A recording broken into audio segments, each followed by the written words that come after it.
welfare lines, crying at the doorsteps of those armies of salvation, wasting time in the unemployment lines, sitting around waiting for a promotion. Don't you know? Welcome to the Rainbow Coalition on the Air. Hi, I'm Marshall Blesofsky, and I'm the media chairperson of the Harbor Long Beach Rainbow Coalition, and I'm also a former Public Safety Advisory Commissioner for the City of Long Beach. The Jesse Jackson Rainbow Coalition in Long Beach started in November of 1988. We're a group that's dedicated to economic justice, an end to homelessness, human rights for all Americans, an end to police brutality, medical care for all, and peace in the world. Tonight we'll be discussing the issue of skinheads and the issue of hate groups in our society and what we can do about them. This is the second of a series of shows that we're putting on for public.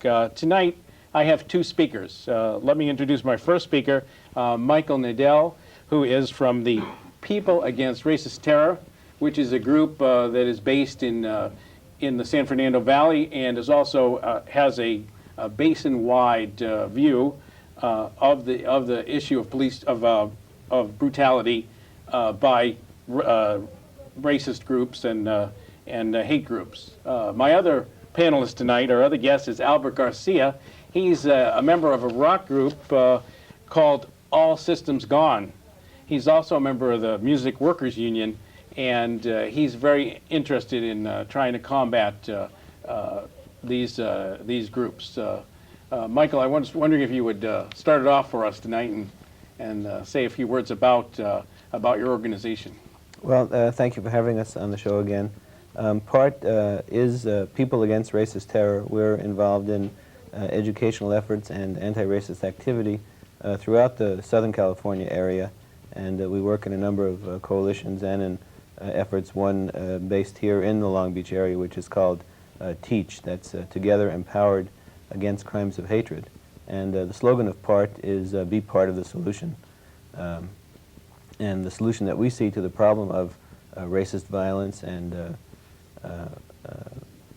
Ku Klux Klan, neo-Nazi activity in this society is that the roots of racism need to be uprooted, I guess you could say.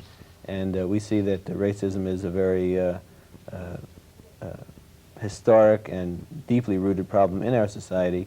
We're concerned that we do not reproduce the same problems in yet another generation of young people in this country.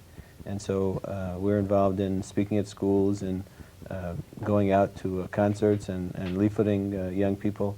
And we're involved in, as I say, coalition efforts at the grassroots level to make different communities aware of the problem and reach people who might be attracted to the Nazi type of groups, to make them aware of who is trying to manipulate them and to draw them over to a more positive approach. Mm-hmm. Albert, I was wondering if you could just say a few words about what your group is doing and the Music Workers Union, and also what your rock group is doing in this. What the Music Workers Union is trying to do is set up an alternative place for shows where we'll have more control over the people that come in. We won't let in these Nazis that are ruining the shows now. Right now, it's hard to go to shows. Like I said last week, it's hard to go to shows when you've got all kinds of gangs of these skinheads, racist skinheads, not just all skinheads, but just the racist ones, trying to just beat up anything that doesn't quite fit their mentality.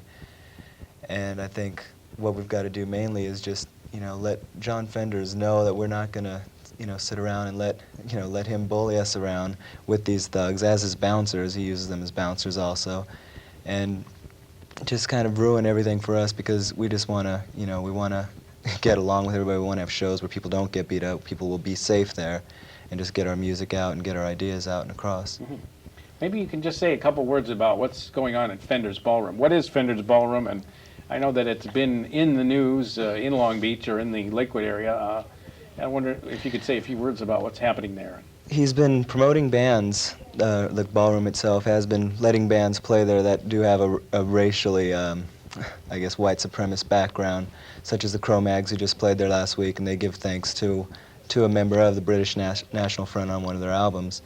And the bouncers sit by as the skinheads beat up people, you know, right in front of the stage. I mean, it's obvious what they're doing. The bands keep playing. They don't have any effort to get rid of the people who caused the problem at all. And people are, you know, nearly beaten to death by these people. And I myself have been chased out because I was with a black person. I've seen the bouncers letting in gangs of skinheads in for free through side doors to help them out with the bouncing and stuff like that. Yeah. I guess in our last program, we talked a lot about the problem.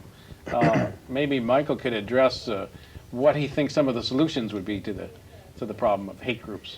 Well, as I did say last time, I think that it's really important to maintain a consistent effort by concerned people, not simply on the basis of a reaction to a particular atrocity or to a particular situation, because what we have seen historically is that there's a kind of ebb and flow of this racist activity. These groups are basically bullies, they're cowards. I think what he was saying is really the case, that they will come out in some numbers and gang up on someone to try to intimidate them with the hopes that that will dominate the scene. And not only the youth scene, but really any sphere of activity that they're involved in, that is their strategy. And so if there is an opposition, then they tend to retreat.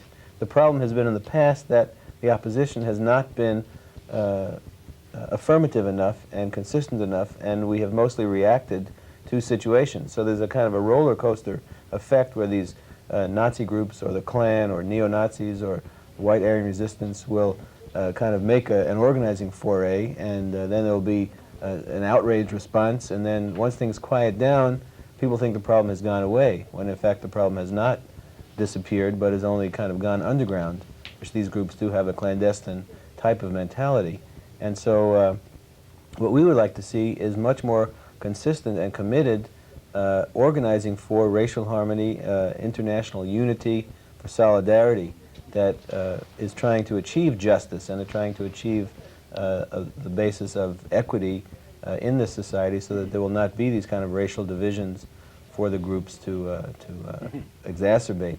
I think a couple of examples that we could give along those lines is we've seen a couple of incidents here in the Lakewood area over the last few months where shortly after the Stockton shootings, where a survivalist, paramilitary survivalist who had ties to the Aryan nations killed 5 and wounded, I think, about 30 Asian children. A few weeks later here in Lakewood, there was an incident where a man in paramilitary garb went up to a local elementary school with actually the same name as the one where the massacre took place in Northern California, and threatened the students and said that he would come out with his automatic weapons. And more recently, there was a second situation where another man in paramilitary garb was stopped by the police and found to be carrying explosives in his mobile home. And we think that these two individuals might be aberrant individuals, but they reflect a very deeply rooted problem that people need to be on their guard against, which is a mentality of racism, a mentality of violence. And so we think that the communities need to be organizing themselves on a more serious and a more consistent basis. The coalition we're involved in here, which is called TEACH, Together Empowered Against Crimes of Hatred, has kind of a two-pronged strategy. And one is that the different communities that have been affected or attacked by these neo-Nazi type of groups, among which you could number the gay and lesbian community, where there have been a number of really brutal gay bashings in the beach cities, the Jewish community, which has been the target of attacks on numerous occasions over the years here in Long Beach, the black community, Hispanic community, Asian Americans, as in the Stockton incident, Arab community, all of whom have been stereotyped and targeted by these neo-Nazis. We need to create a kind of grassroots alliance for communication among those different groups. At the same time, we think those groups and concerned white people also need to be reaching out to young people who might be attracted by the neo-Nazis to deny those groups the ability to recruit more young white people to carry out these kind of attacks. Yeah, I hate to get back onto the subject of Fender's Ballroom, because that's, but that is the problem I have with that is that there are very few places for young people to go and hang out or have fun. without getting hurt. Now, there's been so many complaints by the neighbors in that area about drugs and about drinking. What do you think? What do you think can be done about this, Albert? Do you have any? Well, they lump in all the violence offenders as to, they just call it punk rock violence or something. They don't take into consideration that probably I'd say 90% of the violence is caused by racist skinheads beating up on people. They just consider it racial. They just consider it punk rock violence. They don't want to consider it racial. The people that cause the problems, well, they just actually don't belong there. I think the police should just arrest people that, you know, commit the problems. If they're going to drink or do drugs outside of fenders, or, you know, they can't get in fenders with it because you are first before you go in there. But if you're gonna, you know, if you're gonna do drugs or anything around any club where any bands are playing, I think that, you know, that should just be dealt with that person personally, and not with the club, you know, Right. for any purpose at all. Good. Well, we have a studio audience, and I'd like to start recognizing people in our studio audience and have them make a few comments to our panelists. We do have quite a few representatives of various groups, people from the schools, and people from various civic entities in the area who could speak. Maybe we could take our first question. I would like to ask and address this question to anyone of the three of you, please. Is there a case or any cases now that you know of in the courts that are addressing groups who instigate racial terror? Well, there has been a case that's been dragging on in Los Angeles courts for almost 6 years. Actually, this case initiated in December of 1983. There was a cross-burning in the San Fernando Valley in the Sunland area. And the cross-burning was conducted by a kind of coalition of neo-Nazi forces. Involved were Tom Metzger, who's the head of the White Aryan Resistance, a man named Richard Butler, who came down to Los Angeles from his paramilitary compound headquarters in Idaho from the Aryan Nations, the local Ku Klux Klan leader named Frank Silva, and also members of the Nazi Party. And they conducted a triple cross-burning, and for 6 years now the case has been kicking around through the courts. There were 15 of them arrested, actually more, but for example, Metzger's son was also arrested on that occasion and released. And the case has been dismissed several times. At one point the district attorney refused to prosecute it, and so the city attorney took up the case. Later the people involved changed the charge to a felony, so that it went back to the district attorney's level, but at that point Ira Reiner had become the district attorney and pressed the charges. 2 different judges have thrown it out of court. And while that case has been proceeding, a number of the people involved in that were arrested on federal charges involved in the killing of a radio talk show host in Colorado, involved in a conspiracy to rob several $7 million from the Brinks company.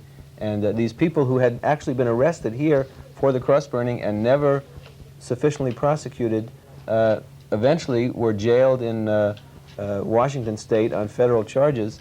If the local prosecutors and the local police had pursued that case vigorously, those people could have been prevented from carrying out those killings and from carrying out those robberies. That's why we say it's very important that people not dismiss these groups. Everyone said, oh, Frank Silva, he's just a puny local Klan leader. He doesn't represent anything. The man went on to become a federal fugitive. One of the people in that case killed a state trooper in Missouri while fleeing from the federal charges. And so we think these people are deadly serious and represent a major threat. And the charges against a number of them are still pending. The district attorney is trying to get them reinstated after the second dismissal of those charges by a judge who said, well, they're reprehensible, but there's nothing we can do. We think there is something we can do. Certainly the charges should be pressed, but more importantly, we have to deny these people the ability to carry out that kind of racial terror. Yeah, and I just wanted to add that we do elect judges in California, and we do elect district attorneys. So I think that may be something that we could look into. Well, I think we have somebody else who would like to ask a question. Could you please tell us who you are and where you're from?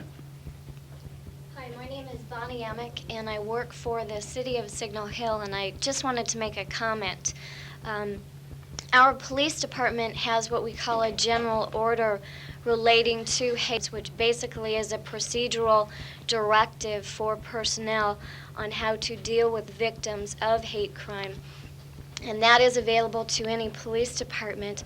And there's a lot that cities can do out there. We really try to provide victim assistance for those individuals who have been victimized by hate crime. Well, that's good. You know, I did give those general orders to the Long Beach, to one of the chiefs of the Long Beach Police Department. I know it was probably filed in the usual places that they file things in Long Beach.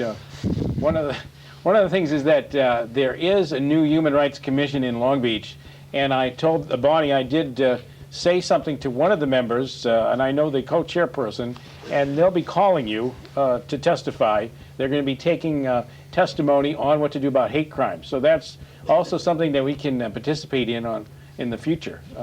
Our next participant here, could you tell us who you are? My name is Bill, and I was curious to know what kind of effects your respective groups have had on suppressing the Nazi movement. Well, together, as from our band and from shows that we've done, you know, what you've got to do mainly is just get the people to cooperate and not be afraid of them, because once you run away from them, then they'll just keep coming back and keep on chasing you away. You know, if people get together and they see that you're not a wimp, that the people are going to stand up for, you know, their rights, if it's their race, if it's their sexual preference or whatever, you know, we just won't back down. We got to quit backing down and stand up. There was a club up in Sacramento that we were supposed to play at, and 4 nights of the week it's a gay club, and a lot of skinheads were going down there going gay bashing and doing, you know, things like that, violent types of actions towards the club itself. But finally the gay people that went to that club, the locals, they finally just got together and fought the skinheads back, and the skinheads never returned. I could give a brief example too. Recently, PART discovered that a group called the Christian Identity Movement was holding a conference in Glendale.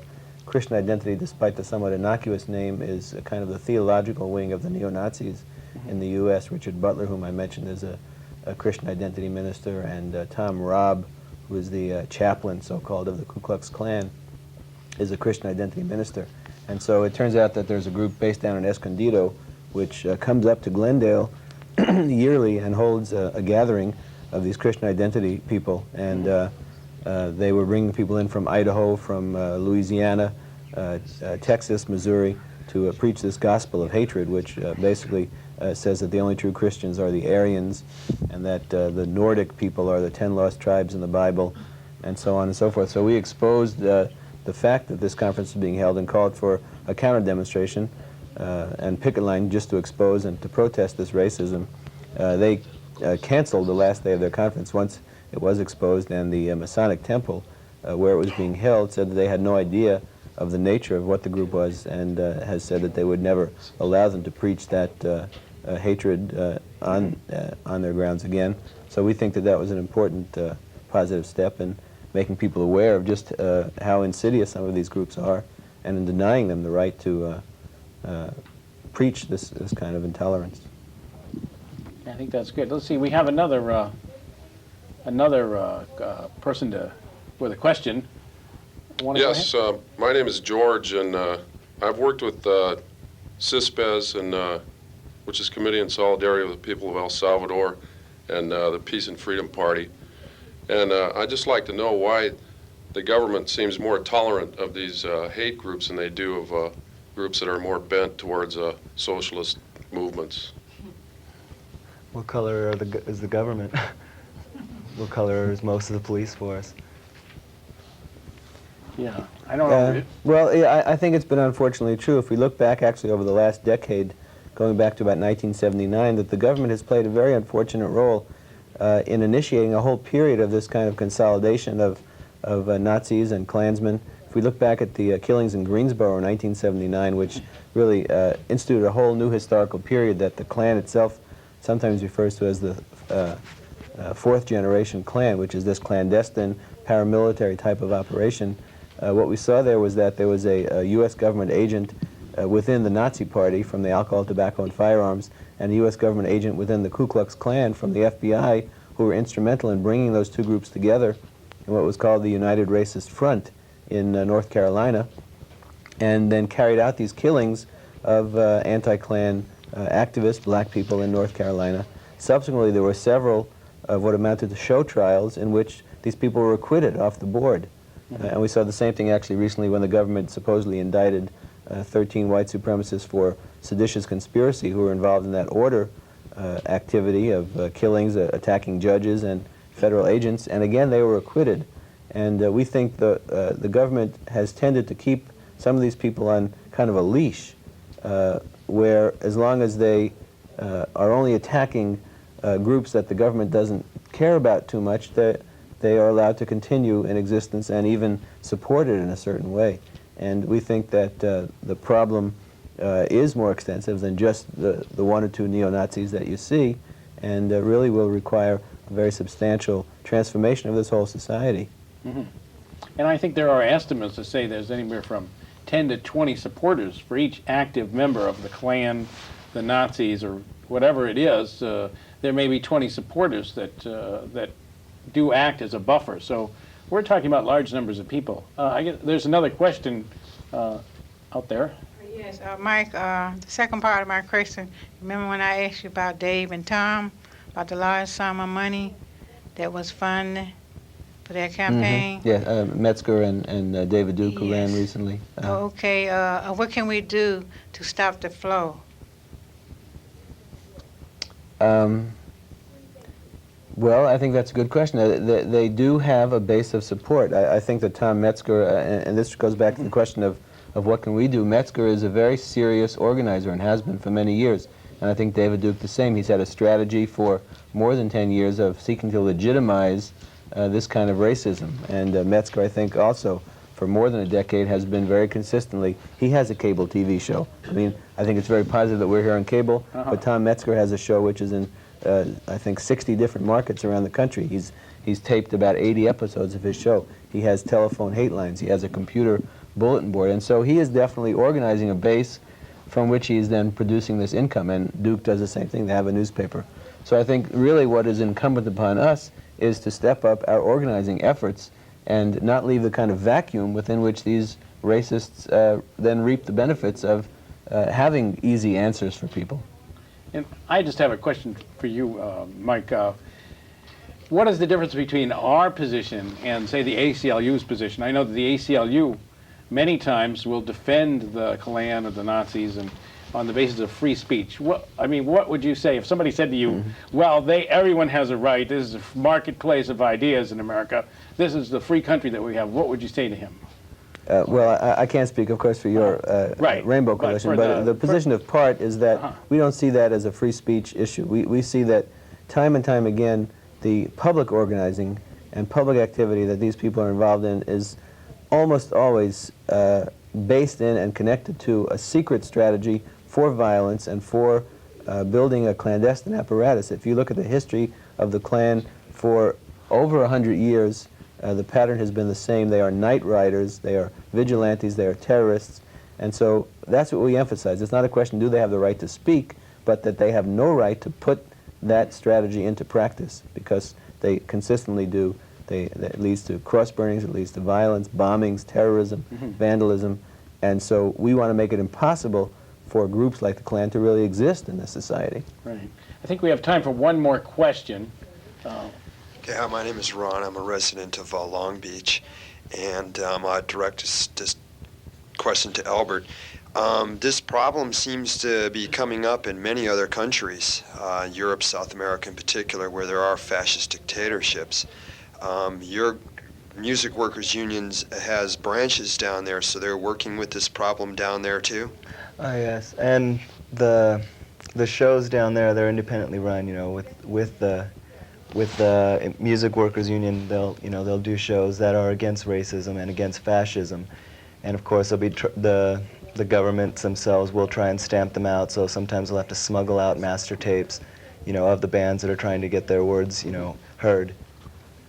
And but other than that, they don't have big promoters like Golden Voice or any other shows like that where it's all capitalistically run. Okay, well, thank you very much, Albert. I just wanted to thank our guests tonight. We have Michael Nadell of the People Against Racist Terror, and we have Albert Garcia of All Systems Gone, and I want to thank them for being panelists. This is the second in a series of shows done by the Harbor Long Beach Rainbow Coalition. This is the Rainbow Coalition on the Air. I'm your host, Marshall Blesofsky, and I want to thank everyone here, and I want to also thank our studio audience for the many questions that they've submitted. Thank you very much, and good evening. Talking about a revolution, it sounds like a whisper. While they're standing in the welfare lines,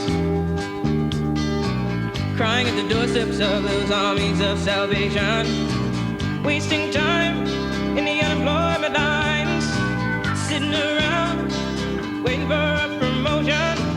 Don't you know, talking about a revolution, it sounds whisper. Poor people gonna rise up, get their share.